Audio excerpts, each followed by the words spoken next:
अहम खबर है, मगरबी बंगाल में बीजेपी की जीत पर बड़े सवालिया निशान खड़े हो गए हैं। मुनज़्ज़म धांधली बेनकाब हो गई है, जबकि मगरबी बंगाल के इंतखाबात ने भारत में अक़लियती हुकूक पर मुतनाज़ा बहस छेड़ दी। बीजेपी की जीत ने इंतखाबी शफाफियत पर सवालात खड़े कर दिए। 90 लाख वोटर के नाम दो फहरिस्तों से हज़फ किए गए। अपोजिशन का ये दावा है ज़्यादातर वोटर मुस्लिम और दलित इलाकों से थे। सियासी मुबस्सिरीन की जानिब से कहा गया मगरबी बंगाल में बीजेपी की जीत पर बड़े सवालिया निशान। मुनज़्ज़म धांधली बेनकाब हो गई है।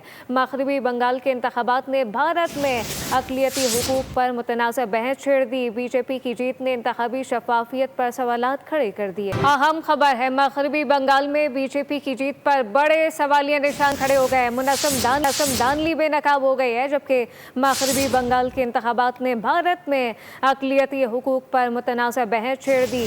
बीजेपी की जीत ने इंतखाबी शफाफियत पर सवालात खड़े कर दिए। 90 लाख वोटर के नाम दो फहरिस्तों से हज़फ किए गए। अपोजिशन का ये दावा है ज़्यादातर वोटर मुस्लिम और दलित इलाकों से थे। सियासी मुबस्सिरीन की जानिब से कहा गया मगरबी बंगाल में बीजेपी की जीत पर बड़े सवालिया निशान। मुनज़्ज़म धांधली बेनकाब हो गई है। मगरबी बंगाल के इंतखाबात ने भारत में अक़लियती हुकूक पर मुतनाज़ा बहस छेड़ दी। बीजेपी की जीत ने इंतखाबी शफाफियत पर सवालात खड़े कर दिए।